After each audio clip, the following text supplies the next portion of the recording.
एक, दो, तीन, चार, चार टच करे। चार टच के बाद में ब्रेकआउट हुआ और ट्रेंड लाइन के ब्रेकआउट पर हमने एंट्री ली।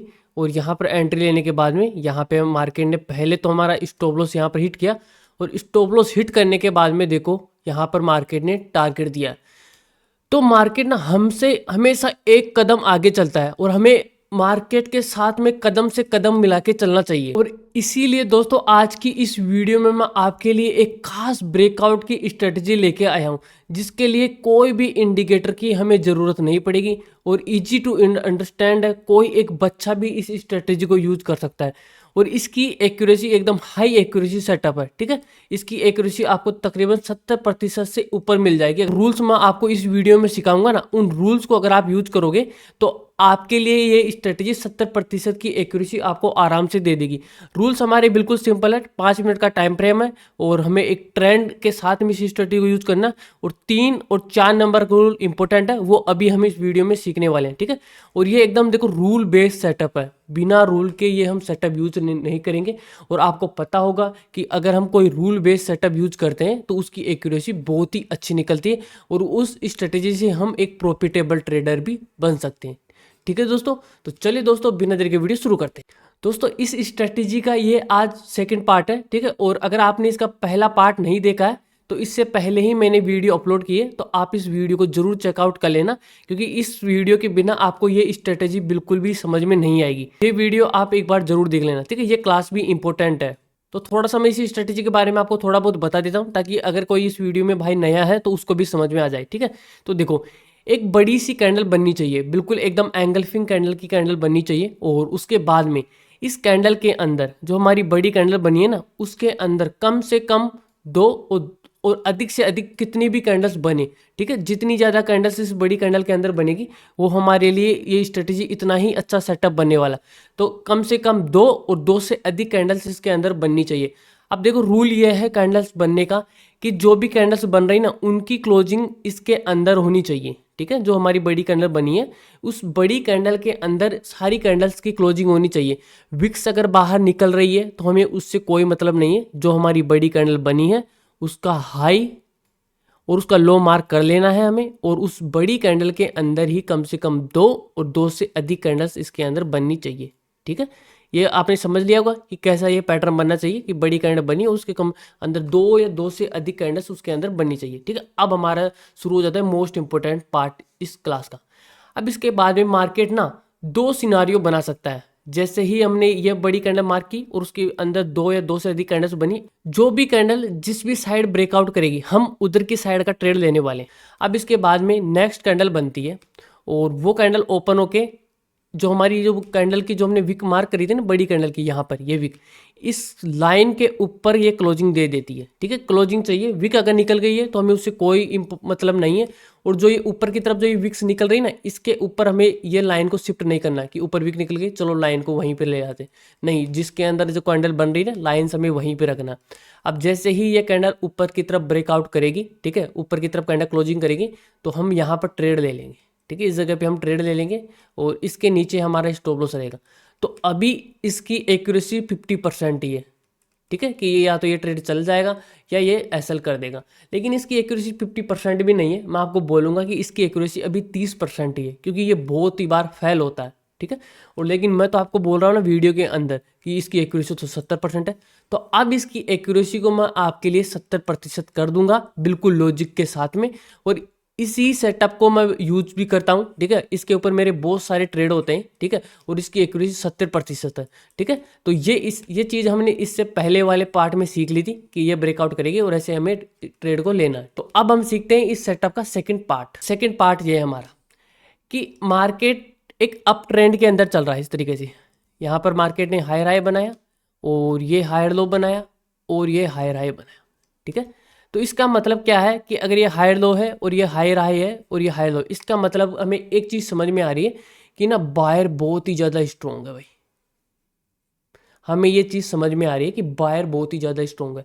और हमें यह भी मालूम है कि अगर मार्केट को ना दोबारा यहाँ से इस लो से अगर मार्केट को हाई बनाना है तो मार्केट में ना बायर ही ऊपर मार्केट को लेके जा सकते हैं। लेकिन अगर मार्केट में 100 बायर ऊपर लेके जाएंगे ना तो 100 ही सेलर की मार्केट को जरूरत होगी। क्यों?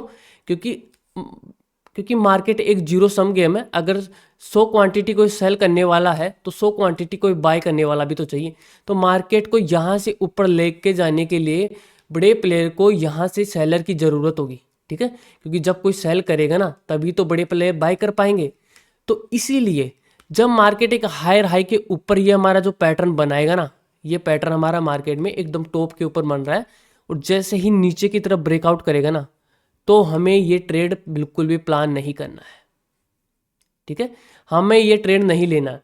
अगर आप ये ट्रेड ले रहे हो कि हाई हाई के ऊपर एकदम टॉप के ऊपर बना है और आपने ये नीचे का ट्रेड ले लिया ना, तो आप इसको 1:1 पर ही कट करना है आपको। 1:2 के लिए आप ट्रेल कर सकते हो, कुछ क्वांटिटी छोड़ सकते हो, लेकिन मैं ये चाहता हूँ कि मैं और यही रिकमेंडेड आपको करता हूँ कि ये ट्रेड आप ना लो तो अच्छा है, ठीक है, कि आप हायर हाई में मार्केट चल रहा है, अप ट्रेंड में है और एक रेंज बनाई कैंडल्स की और नीचे ब्रेकआउट दिया है, तो आपको ये ट्रेड नहीं लेना चाहिए, आपको ये ट्रेड नहीं लेना, ठीक है। अब इसके बाद में मार्केट नीचे की तरफ आ रहा है, एकदम बॉटम की तरफ आ गया यहाँ पे, ठीक है, लो की तरफ आ गया है 40 पॉइंट का, और 80 पॉइंट का हमारा यहाँ पे टारगेट रहेगा 1:2 का। ये तो हो गई पहली कंडीशन। अब देखो दूसरी कंडीशन मार्केट क्या बना सकता है, यहाँ पे आया, ठीक है, और आने के बाद में थोड़ा सा मार्केट पॉज लिया और अगली ही कैंडल यहाँ पे क्लोज कर देती है, ठीक है। यहाँ पे आप थोड़ी बहुत क्वांटिटी ले सकते हो, ठीक है, अगर आप थोड़ी बहुत क्वांटिटी है ना तो आप वो ले सकते हो, लेकिन जो पहले वाला सेटअप था ना उसके अंदर आप पूरी क्वांटिटी ले सकते हो, ठीक है। यहाँ पे कैंडल क्लोज करी, वो कैंडल क्लोज करने के बाद में हम यहाँ पे ट्रेड ले लेंगे, और जो कैंडल क्लोज करी है उससे पहले जो भी रेड कैंडल है उसके नीचे का हमारा स्टॉप लॉस रहेगा 40 पॉइंट का मान लो, और 80 पॉइंट का हमारा टारगेट रहेगा, ठीक है। तो आपको यहाँ तक ये चीज़ समझ में आ गई होगी कि हमें यहाँ पे ट्रेंड के साथ में ट्रेड लेना है, और यहाँ पर दो कंडीशन मार्केट बना सकता है इस जगह पे, ठीक है। अगर आपको ये चीज़ समझ में नहीं आई तो एक बार आप वीडियो को रिवाइज करके देख लेना, ठीक है। अब देखो मैं आपको चार्ट पर अच्छे से समझाता हूँ। हम चार्ट पर आ चुके हैं, ठीक है। देखो मार्केट अप ट्रेंड में है, आप यहाँ पे देखोगे इस जगह पे हायर लो में इस तरीके से मार्केट अप ट्रेंड में जा रहा है, ठीक है। और अप ट्रेंड में हमें पता है कि अप साइड का ही हमें ट्रेड लेना है।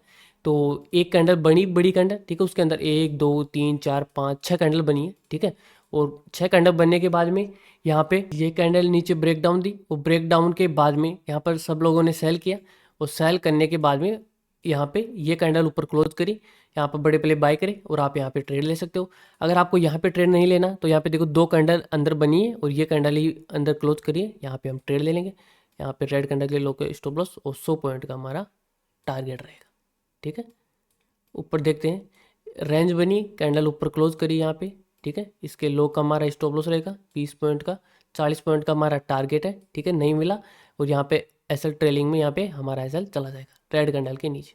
फिर से यहाँ पे एक रेंज बनी, ठीक है, ऊपर कैंडल क्लोज करी ये वाली, ठीक है, यहाँ पे हमारा स्टॉप लॉस रहेगा, ठीक है, 15 पॉइंट का, और 30 पॉइंट का हमारा टारगेट रहेगा, ठीक है। ऊपर चलते हैं वापस से, टॉप पर बनी है एक रेंज बनी, रेंज के बाद में नीचे कैंडल क्लोज करिए, हमें ट्रेड नहीं लेना क्योंकि यहाँ पर सब लोग सेल करेंगे और बड़े प्लेयर जैसे ही बाय करेंगे हम उनके साथ में ट्रेड लेंगे। ये कैंडल ऊपर क्लोज करी, ठीक है, क्लोज करने के बाद में यहाँ पर हम ट्रेड लेंगे, 20 पॉइंट का सेल है और 40 पॉइंट का हमारा टारगेट रहेगा, ठीक है। नीचे कैंडल क्लोज करिए, रेंज बनने के बाद में यहाँ पे देखो एक रेंज बनी, नीचे कैंडल क्लोज करिए, हमें ट्रेड बिल्कुल भी प्लान नहीं करना है क्योंकि मार्केट हायर आए में तो अप साइड का ट्रेड लेना। तो यहाँ पे एक रेंज बनी है और ऊपर कैंडल क्लोज करिए, तो यहाँ पे हम इस तरीके से ट्रेड लेंगे। यहाँ पे एसएल बढ़ा है तो 30 पॉइंट का और 60 पॉइंट का हमारा टारगेट रहेगा, ठीक है, डन। वापस से वही रेंज बनी, वही रेंज बनी, वही रेंज बनी, ऊपर की तरफ ब्रेकआउट हो रहा है, ठीक है, हम क्योंकि ट्रेंड के साथ में है।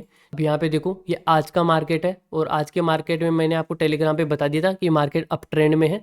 तो रेंज कहाँ पर बनी है, यहाँ पे देखो रेंज बनी है इस जगह पे, ये एक रेंज बनी है, ठीक है, और इसके ब्रेकआउट पे यहाँ पर हम ट्रेड लेंगे और ये हमारा स्टॉप लॉस है 25 पॉइंट का और 50 पॉइंट का हमारा टारगेट है। देखो यहाँ पे भी हमें टारगेट पूरा मिल चुका है, ठीक है दोस्तों। तो इस तरीके से आपको इसी स्ट्रेटेजी को यूज़ करना है। मैं आपको बोल रहा हूँ अगर आप इसको ट्रेंड के साथ में जैसे मैंने आपको बताया ना, जैसे जैसे मैंने आपको सिखाया, अगर उसी तरीके से आप इसको यूज करोगे ना तो इसकी एक्यूरेसी आपको बहुत ही अच्छी मिलेगी, 70% तक आपको इसकी एक्यूरेसी मिल जाएगी, ठीक है। लेकिन आप देखो ट्रेंड के खिलाफ अगर ऐसे यूज कर रहे हो ना तो इसकी एक्यूरेसी बिल्कुल कम रहेगी, ठीक है। आपको लेना ही है तो बस 1:1 पर ट्रेड बुक करो, और मामला खत्म, बस इतना सा।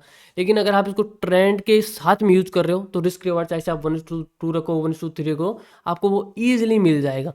लेकिन बस आपको ट्रेंड के खिलाफ इसको यूज नहीं करना है, ठीक है। और जैसे मैंने आपको बताया वैसे ही आपको स्ट्रेटेजी को यूज करना है, ठीक है दोस्तों। तो उम्मीद है दोस्तों आपको वीडियो पसंद आई होगी। तो दोस्तों वीडियो पसंद आए तो लाइक कर देना और आपके भाई के चैनल को सब्सक्राइब कर देना। धन्यवाद।